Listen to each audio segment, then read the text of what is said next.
ज्ञाने ओंकार सीताकांत स्मरणे राम महाब्रह्मण की जय अवधूत चिंतन श्री गुरुदेव दत्तात्रेय महाराज की जय। श्री गणेशाय नमः श्री रामचंद्राय नमः।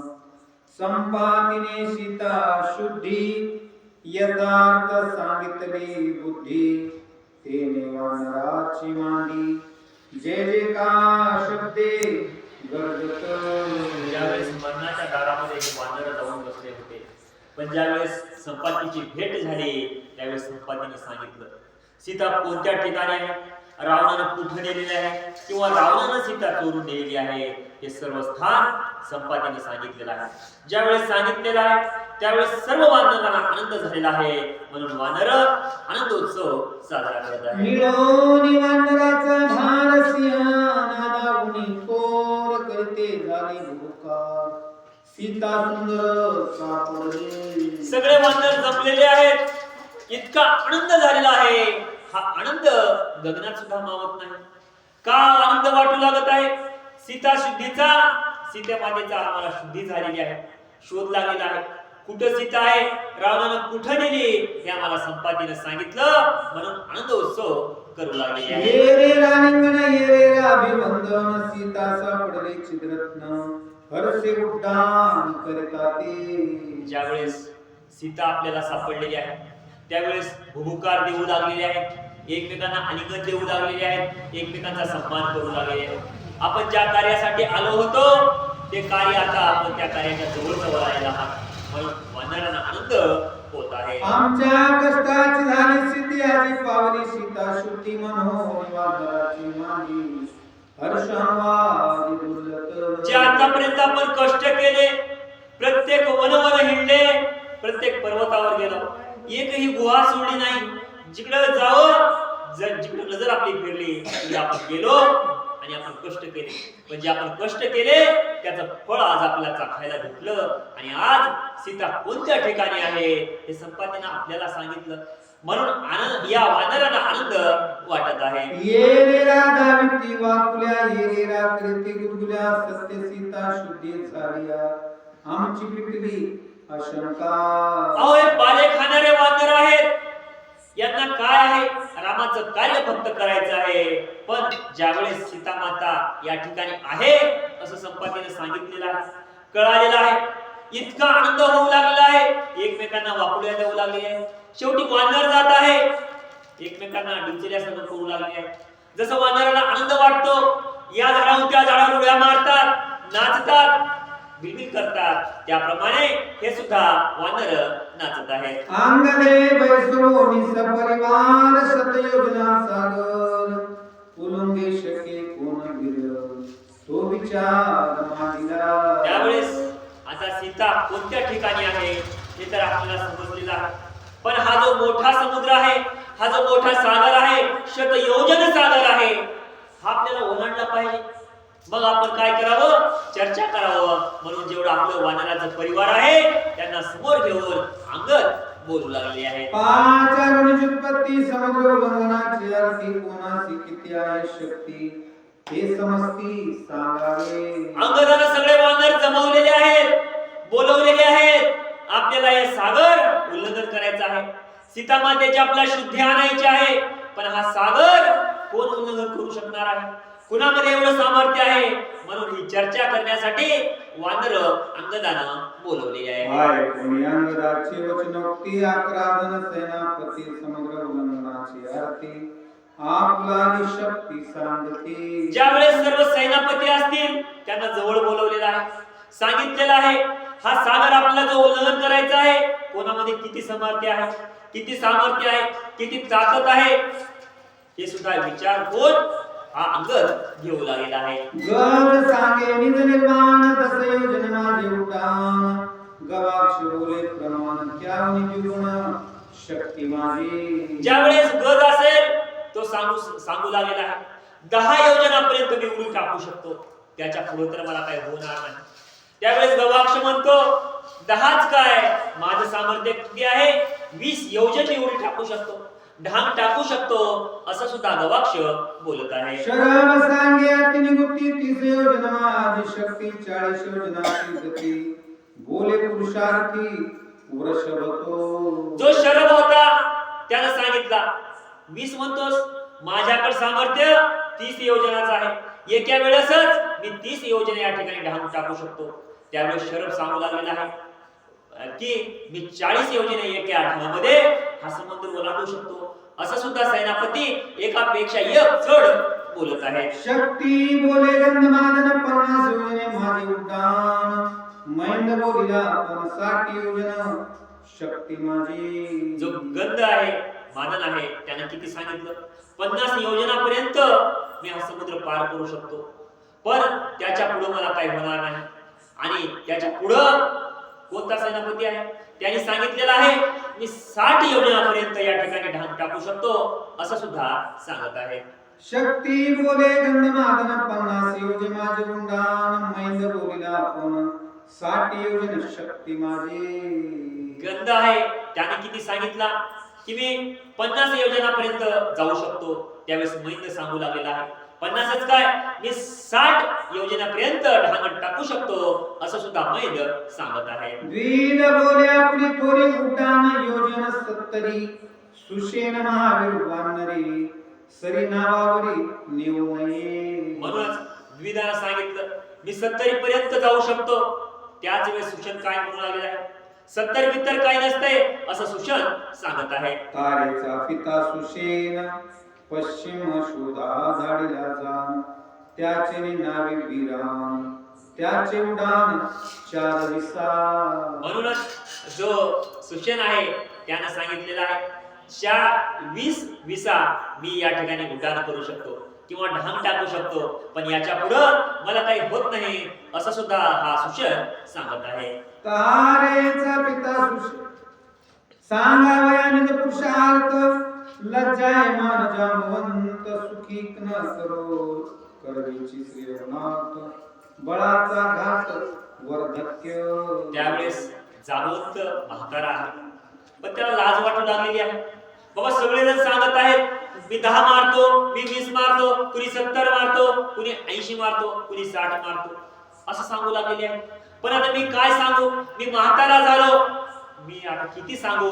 मला सुद्धा स्वतःची लाज वाटू लागलेली आहे असं जागवंताला वाटत आहे. मज तारुण्यावस्था असते ते आणोनी सीता सती सुखी कर गोष्टी गेली शक्ती वाढत्य. जागवंत सांगत आहे की माझे मी जर तारुण्य असतो आणि माझं जर तारुण्य पण असतं तर मी मला कुणाचीच गरज लागली नसती. मी हा सगळाच समुद्र एका ढांग्यामध्ये उल्लंघन केलं असतं आणि सीतेला घेऊन रामापाशी आलेला असतो आणि रामाचं जे कार्य आहे ते मी एकट्यानेच पूर्ण केलेलं असतो. कुणाची गरज सुद्धा लागली नसते. पण काय करू, मी म्हातारा झालो, आता माझ्यानं हे काही काम होईना असं सुद्धा एवढी लाज या जागवंताला वाटत आहे. माझे तारुण्य पुरुषार्थी माझा मी सांगे आता करू नका उपासता समूळ कथा उधारा. त्यावेळेस जागवंत सांगू लागलेला आहे माझी उपासकता आता तुम्ही करू नका. मी म्हातारा झालो, पण तारुण्यामध्ये मी कसा होतो, मी काय पराक्रम केले ते सुद्धा मी तुम्हाला कथा सांगणार आहे. ते तुम्ही लक्ष देऊन ऐका असं जागवंत सांगत आहे. बळी यज्ञ नारायण वामन रूपी जाऊन आपण करावया बळीचे छळन झाला पण त्रिविक्रम. ज्यावेळेस बळी यज्ञ करू लागलेला होता त्यावेळेस वामनानं छोटस रूप धरलेलं आहे, गरीब ब्राह्मणाचं रूप धरलेलं आहे, पण छळ करायचा होता, कुणाचा? बळीचा करायचा होता. त्यावेळेस हा वामन काय करत आहे? तेने काळिने आणि सुषेण दोघा पूर्ण तारुण्य पण करावया त्रिविक्रमा परीक्षण दोघे जण निघालो. त्याच वेळेस ज्यावेळेस बळीचं यज्ञ चालू होतं किंवा वामन बळीजवळ येऊ लागलेले होते किंवा छळ करणार होते, त्याच वेळेस आमची काय पैज लागलेली होती. आम्हाला वाटलं की आपण काय करावं, विक्रमा करावं. आणि मी ज्यावेळेस तारुण्यपणामध्ये होतो, सुषेण असेल माझ्यासोबत होता, सुषेण आणि मी असं कोण कथा हा जागवंत सांगत आहे. त्रिवार करिता प्रदक्षिण सुषेणाची शक्ती क्षीण चालता करिता जेथे वळली जाण मूर्छापन्न तो पडिला. ज्यावेळेस तीनदा प्रदक्षिणा घालायच्या होत्या या पृथ्वीच्या, सुशन माझ्यासोबत होता. पण ज्यावेळेस प्रदक्षिणा घालायला गेलो त्यावेळेस मात्र सुशनाची अवस्था बिकट झाली. मूर्छा येऊ लागलेली आहे, सुशन अशक्त होऊ लागलेला आहे. त्यावेळेस काय घडलेलं आहे? 21 वेळा ते काळी माझे अंगवण लक्षोनी त्रिविक्रम चरण पृथ्वी सशेलेवन कानन केले प्रदक्षिण त्रिसप्त. म्हणूनच 3 सप्ताहामध्ये मी या प्रदक्षिणा केलेल्या आहेत 21 वेळा. कारण मला वाटलं नव्हतं, पण मी हे सर्व केलेलं आहे. पण सुशनाची अवस्था मात्र बिकट झालेली होती आणि सुशन या मूर्छित होऊन पडलेला होता. 21 वेळा एक चोच्छवासासी करोनी पृथ्वी प्रदक्षिणेची सवेची गेलो कैलासासी महेशासी वंदावया. 21 वेळा प्रदक्षिणा केल्या एका श्वासामध्ये, फक्त दुसरा श्वास सुद्धा घेतला नाही. एकाच दमामध्ये आणि एका श्वासामध्ये 21 वेळा मी प्रदक्षिणा केल्या.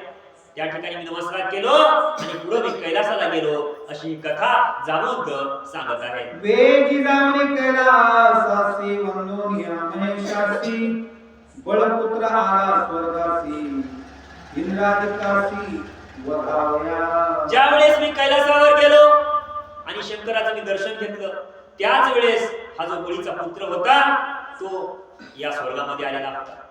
या इंद्रासोबत त्याचं वैर होतं, म्हणून आपण सूड उगवावा आणि इंद्रासोबत आपण भांडण करून इंद्राला हरवावा, म्हणून बळीचा पुत्र या स्वर्गामध्ये आलेला आहे. बळ दैत्य माझा पिता इंद्रे वदिला वचित्ता त्याचा सूड घेनाता करीन घाता इंद्राच्या. म्हणून माझा जो बळ पिता होता त्याला या इंद्रानं मारलेला आहे. आता मी इंद्राला जिवंत सोडणार नाही, याचा सूड मी घेतल्याशिवाय राहणार नाही. अशा बळीच्या पुत्राला वाटल्यामुळं हा बळीचा पुत्र युद्धासाठी या स्वर्गामध्ये आलेला आहे. ये निरागे दैत्य सुते मारावया इंद्रा ते पर्वत दुनिया हाती कोपे अद्भुत चालिला. एवढा सामर्थ्यवान हा बळीचा पुत्र होता, दैत्य होता. पण काय आता आपल्या पित्याचं या ठिकाणी बदला घ्यायचा आहे, सूड उगवायचा आहे, या इंद्राला पण जागेवरच ठार करायचा आहे. म्हणून भला मोठा पर्वत हातावर घेतला आणि या इंद्रावर चाल करू लागला. इंद्रे आणि तले वज्र घाते वज्र झेलूनी डावे हाते मग मारावया इंद्रा ते कोपे अद्भुत चालिला. ज्यावेळेस हा बळीचा पुत्र आलेला आहे त्यावेळेस इंद्रानं आपलं वज्र काढलेलं आहे आणि ज्यावेळेस वज्राचा वार केला त्यावेळेस डाव्याच हातानं या बळीच्या पुत्रानं हे वज्र घेतलं आणि उजव्या हातामध्ये पर्वत होतं. त्यावेळेस हा उजव्या हाताचा पर्वत या इंद्राच्या अंगावर हा टाकू लागलेला आहे. बळपुत्र महाबळी पर्वत झेलूनी करतळी करावया इंद्राची रांगोळी क्रोधांगळी चालिला. आता इंद्राला जिवंत सोडायचं नाही, काही करून आपण इंद्राला ठार करायचं, म्हणून एका करंगळीवर एवढा मोठा पर्वत घेतलेला आहे आणि या पर्वतानं आपण दणका द्यायचा आणि इंद्राला या ठिकाणी आपण मारायचा.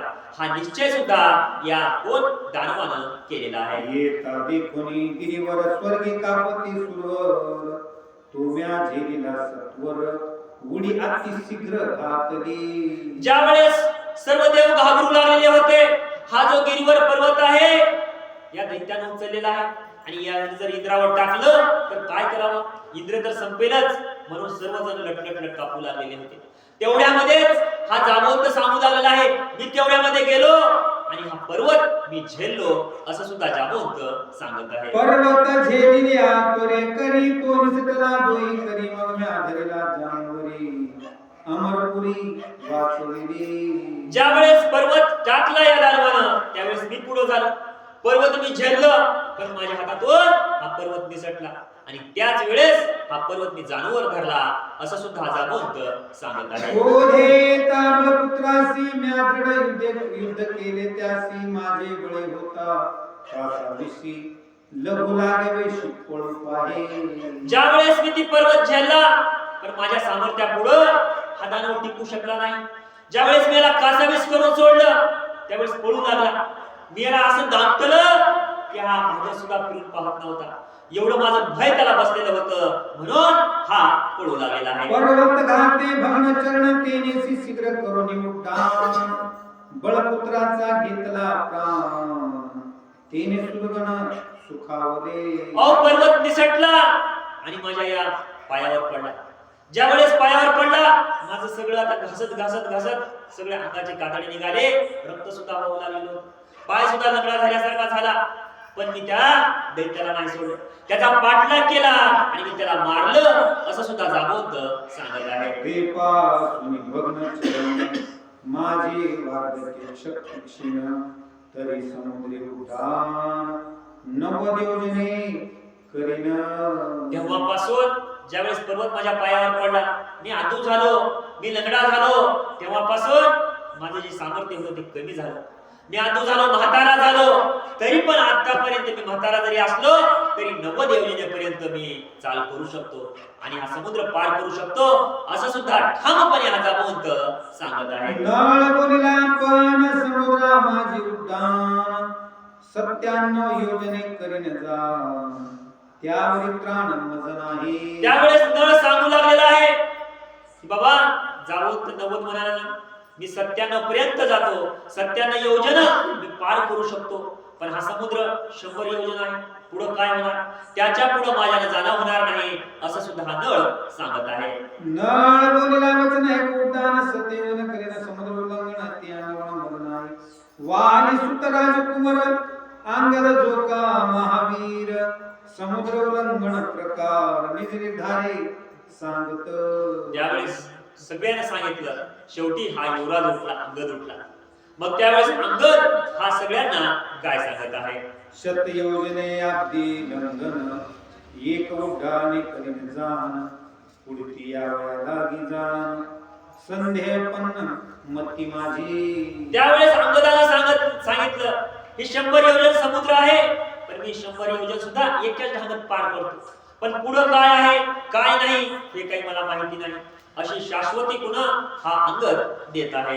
एके उड्डाणे उठा उठी जाईन समुद्र परतटी तेथे आलिया राक्षस फाटी युद्ध निगमेती होईल नवी. अंगदाला खरं खरं सांगून टाकलं, भाऊ हे समुद्र एका ढांगमध्ये पार करतो, 100 योजन आहे ना, 100 योजन सुद्धा मी एका ढांगत पार करतो, पण पुढे काय होईल, जर समजा राक्षसांच्या खाटी आल्या, राक्षस जर पुढे येऊन उभे टाकले तर मग काय होणार, माझी शक्ती क्षीण झाल्यासारखी होणार आणि पुढे जर राक्षस आले त्यांच्यासोबत लढाई कोण करणार, युद्ध कोण करणार अशी शंका सुद्धा या अंगदाच्या मनामध्ये उत्पन्न झालेली आहे. माझे अंगी बाळपण नाही निवडली अंगवण तरी स्मरवणी श्रीराम चरण सीता साधीन क्षण मात्रे. त्यावेळेस अंगदानं खरं खरं सांगितलं, मी लहान आहे, मला काही तेवढा युद्धाचा अनुभव नाही सांगितलेला आहे. करिता राम राम स्मरण राक्षसे बापुडी ती कोण काय साबळ्याड रावण सीतानी निमिषादे. और रामाचं जर नामस्मरण केलं तर काय राक्षस आहेत, किती मी राक्षस येऊ द्या त्यांची मी मुडी केवढी याशिवाय राहणार नाही. आणि हा रावण 10 तोंडाचा किडा आहे, तो सुद्धा माझ्यासमोर टिकणार आहे का, त्याच्या देखील मी थोबाडीत लगावल्याशिवाय राहणार नाही असं कुणाला अंगदाला वाटत आहे. आय कोणी अंगदाचे उत्तर मानरी केला जय जयकार उत्पत्ती करीती जुहार तू राजकुमार आतुर बळी. हा नवा नवाडा हा युवराज आहे, युद्धाचा तेवढा अनुभव नाही तरी देखील काय महान जे योद्धे असते त्यांच्यापेक्षा याचा आत्मविश्वास दृढ आहे. त्यावेळेस अंगदानं सांगितलेलं आहे, काही येऊ द्या, शेवटी माझ्यासोबत जर राम असेल तर मी राक्षसांचा पराभव केल्याशिवाय राहणार नाही.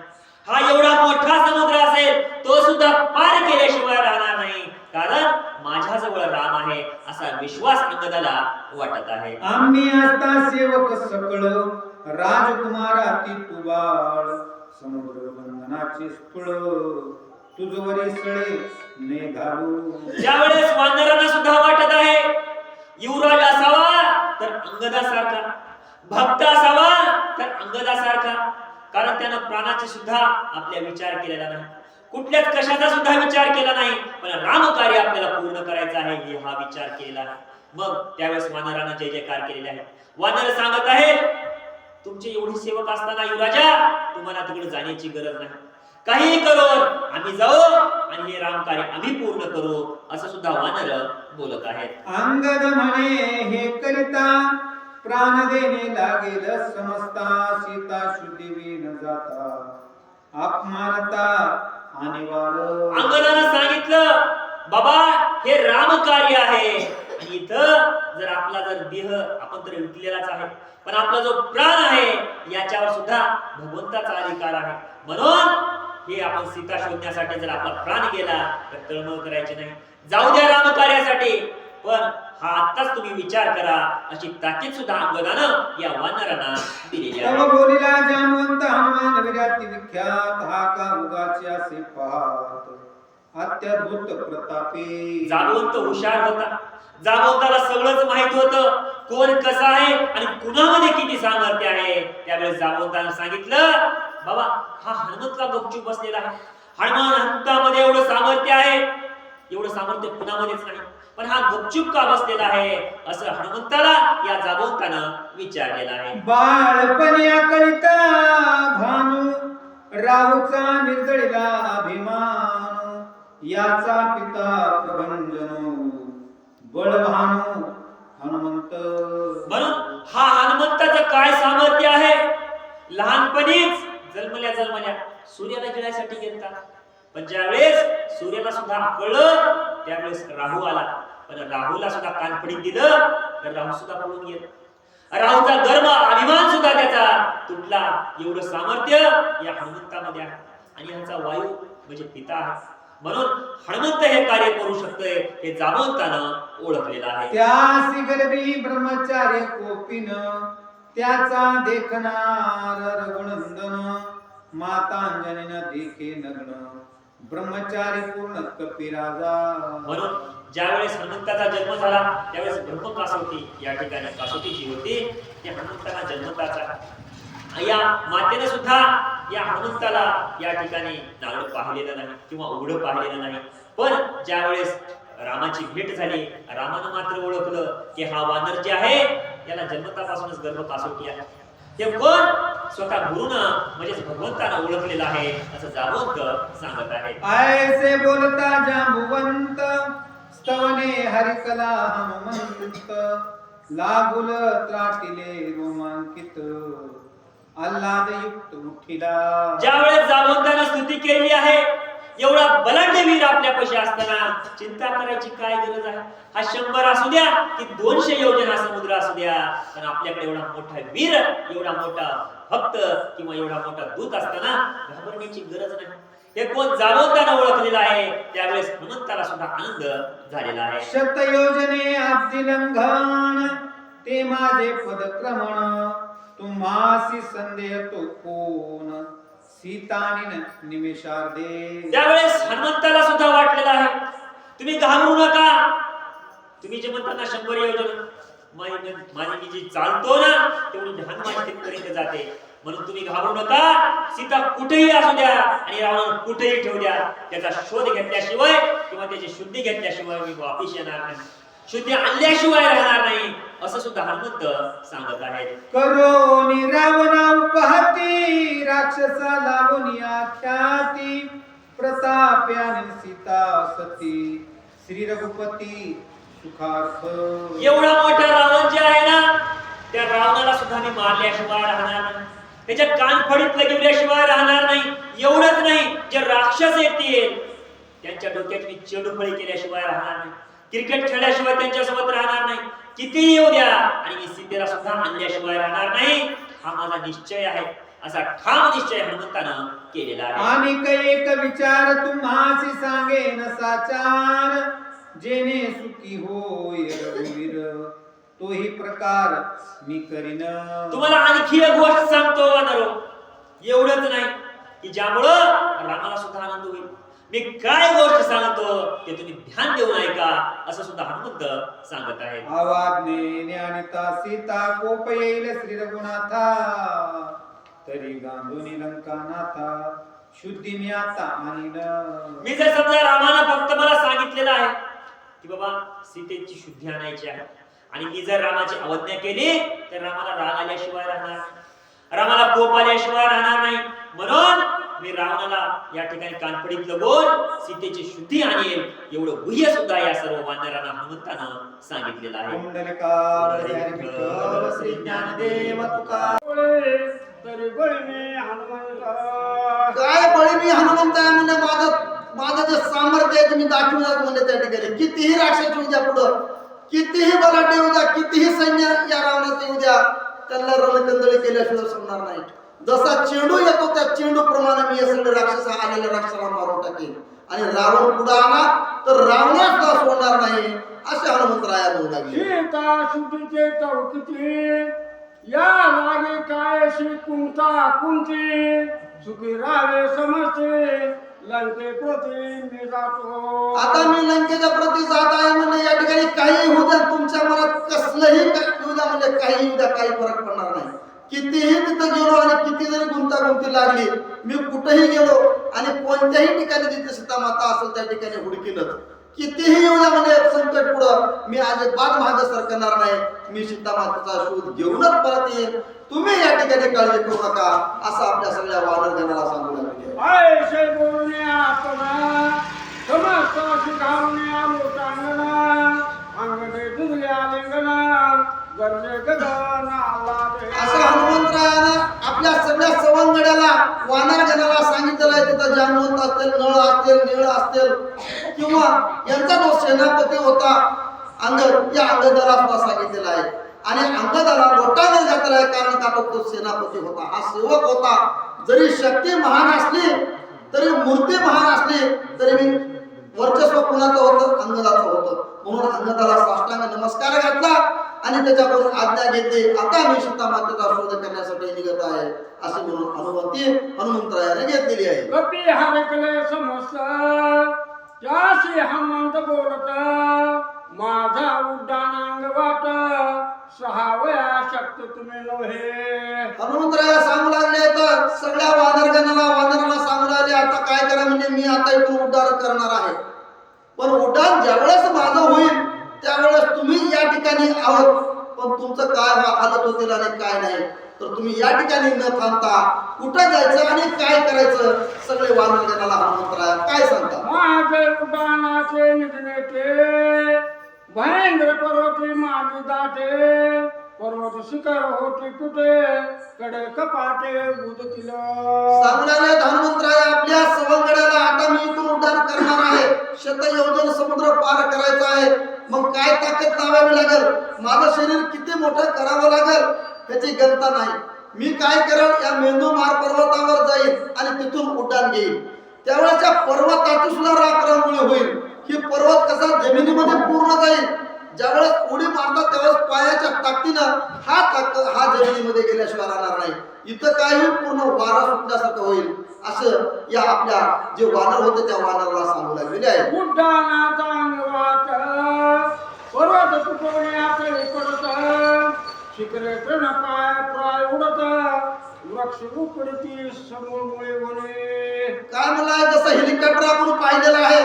ज्यावेळेस हेलिकॉप्टर उडायला जातं त्यावेळेस बाजूची हवा कशी जिकडे तिकडे होते, डोळ्यामध्ये जशी माती जाते तशी अवस्था मी आता इथून करणार आहे. ज्यावेळेस उड्डाण मारेल त्यावेळेस हे जे पर्वत आहेत ते पर्वताचे शिखर जे आहेत ते तुटून पडतील. जे झाडं आहेत ती कोलमडून पडतील.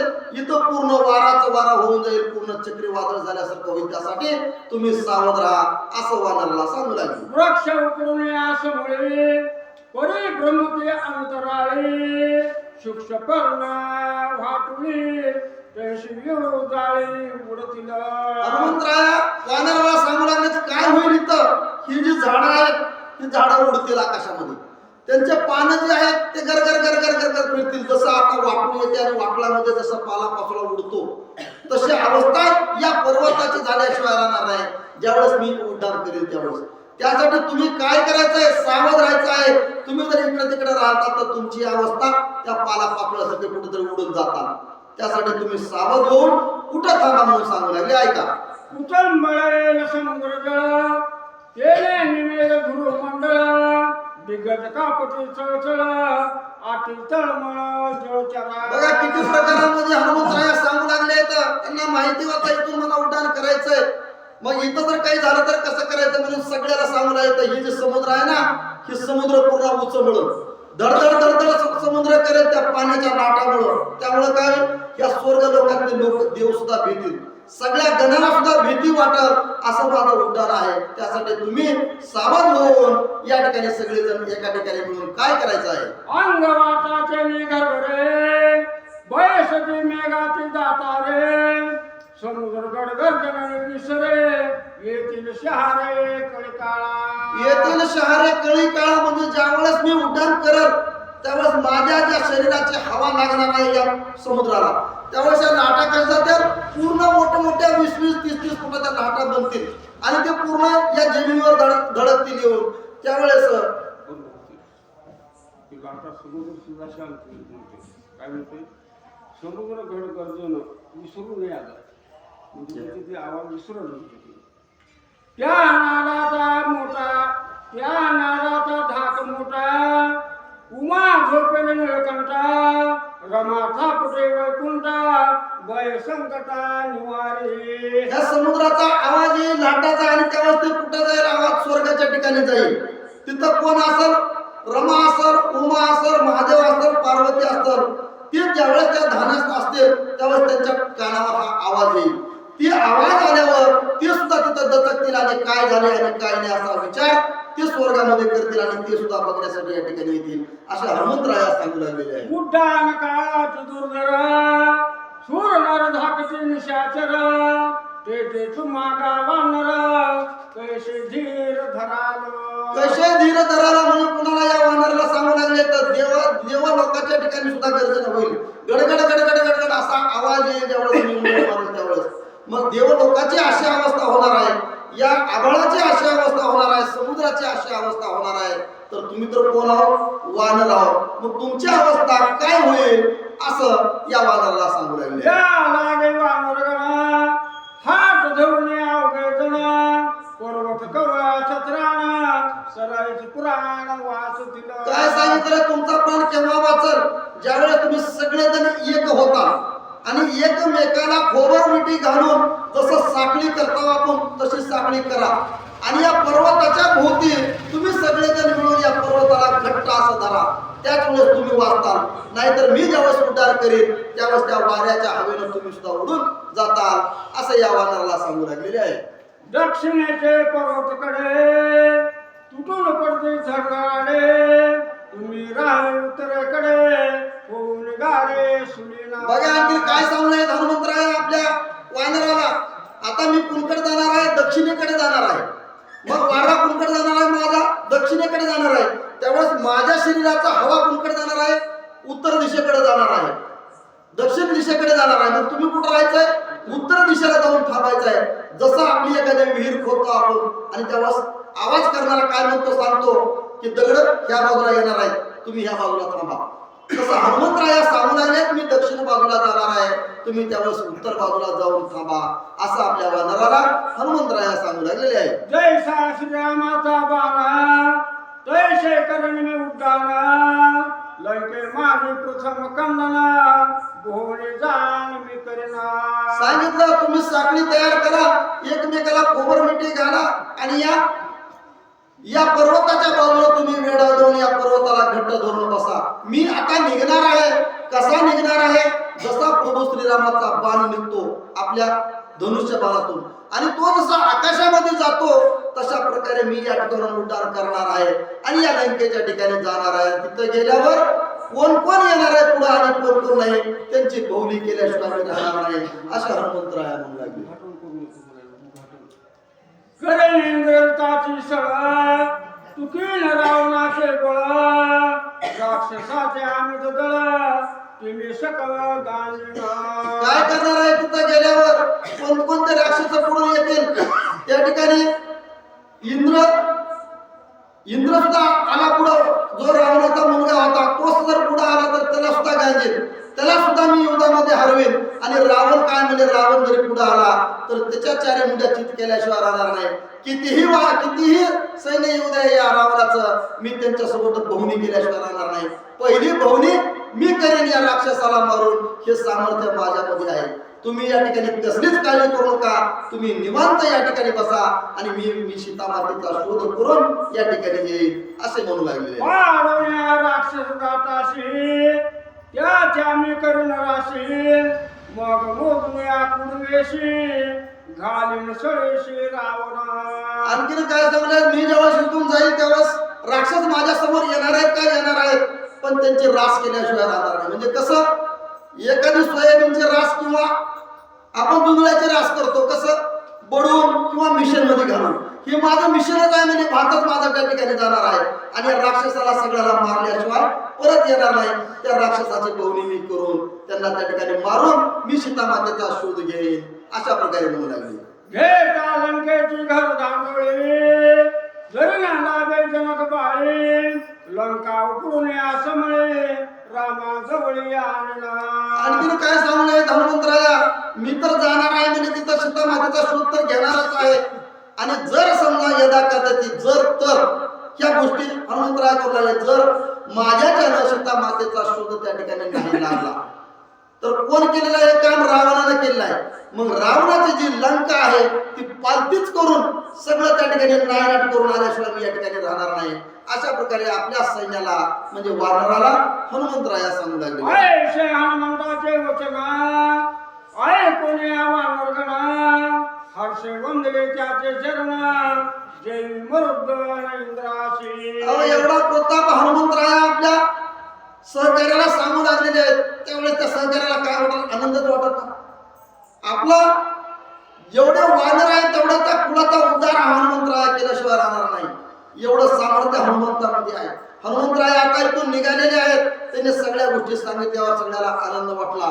सगळ्यांना नमस्कार हनुमंतरायाला केला आहे, तूच आमचा उद्धार आहेस असं म्हणू लागलेले आहे.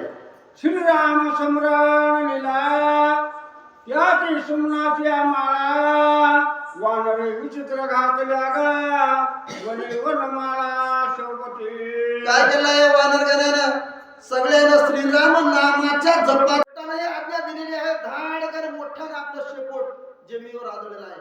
त्यावेळेस आदळल्याबरोबर जिथं ते दगड होते त्या दगडात चकणाचूर झाले आहेत.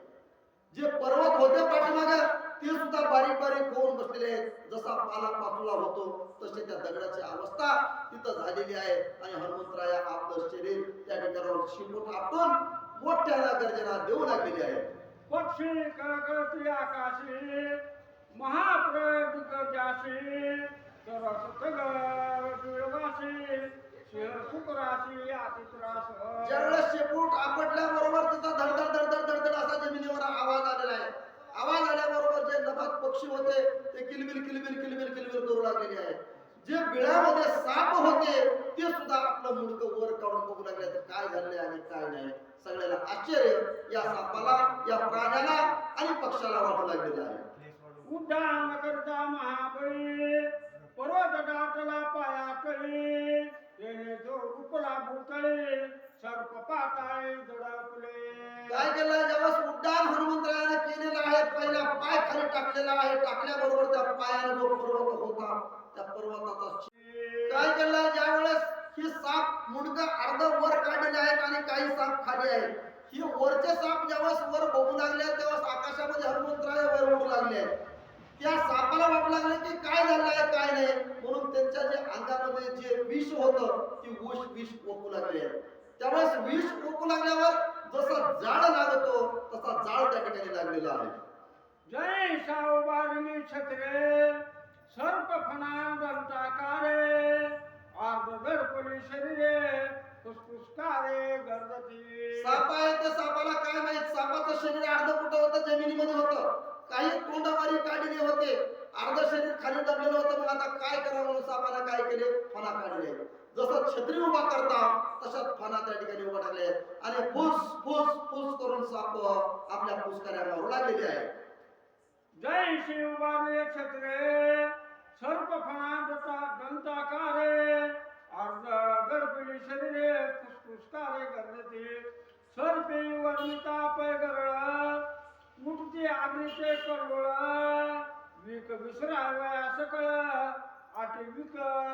आता ते साप होते, सापाचं शरीर खाली दबलेलं होतं. त्यांना माहित होतं वरी काय झाले आणि काय नाही माहित होतं, काय काहीच नाही. त्यांना वाटलं आम्हाला कोणतरी म्हणून त्याने तोंड वरी काढलं, छत्री जसं धरतात तसं आपला फणा काढला आणि फुस फुस फुस ज्यावेळेस करू लागले त्यावेळेस त्यांच्या मुखावाट त्यांचा जे विष होतं ते विष बाहेर पडलं. कसं जसा एखादा अग्नीचा लोट येतो तसा लोट या सापाच्या तोंडावाटून बाहेर येऊ लागला. या ठिकाणी या वानर पाहू लागलेले आहे. पर्वती दिव्या औषधी अनेक दाटल्या सर्वटी पिऊष देख चोख तोरस लागताची देख विशेष वीख निमाले. काय झालंय ज्यावेळेस पर्वत होते हनुमंतरायावर उडाले तेव्हा पर्वत गरगर गरगर फिरू लागले, चकनाचूर झाले, बारीक बारीक बारीक होऊन दगड होऊन पडलेले आहेत. तिथं पूर्ण जाळ लागलेला आहे, कुणाला काय करावं आणि काय नाही काही दिसणं झालेलं आहे. जिथं बघा तिकडे नुसता दुर्ला दुर्ला आहे, नुसता पाला पाचोळा त्या ठिकाणी उडू लागलेला आहे. भारे गडपला पर्वतो श्वेत पिता आरक्त धातू धरावरचे पै सर्वतो येणे शोभतो गिरिराज वामना त्रिविक्रम तैसा वाढला तो अनुरोत्तम जड धरला क्रम पराक्रम स्वामी कार्या. पराक्रम स्वामी कार्य कुणाचा चालू झालाय? स्वामीचा पराक्रम करण्यासाठी हनुमंतराया उड्डाण करू लागलेली आहेत. खालची अवस्था कशी झाली? एकदम पाला पातळ्यासारखी झाली आहे. जिथं बघावं जसा बळीचा झाला होता उद्धार तसा हनुमंतराया काय केला, ज्यावेळेस आपला पाय मारलेला आहे बळीचा कुठे गेलाय?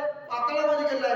तसा तो मारुतीच्या हाताखाल पायाखालचा जो पर्वत आहे तो पूर्ण या भूतळामध्ये गेलेला आहे आणि हनुमंतराया वरच्या वर आकाशामध्ये उडू लागलेले आहे. पर्वणी वाळे देवी समुद्र तैसा वाढला कपिंद्र येणे दचकला काळाग्निरुद्र ऐसा भ्यासूर भासत. ग्रंथकर्ते दृष्टांत देऊ लागलेत काय? जसा पर्वणीच्या वेळेस समुद्राला ऊत येतो, उभान येतं आणि समुद्र भरला जातो, तसा हा समुद्र मध्ये गेल्याबरोबर हा पर्वत मध्ये गेल्याबरोबर समुद्राचं पाणी पूर्ण वर आले आहे आणि त्याच्यावर हनुमंतराया निघू लागलेले आहे. ते दृष्टांत ग्रंथकर्ते या ठिकाणी देऊ लागलेले आहे. ठीक आहे.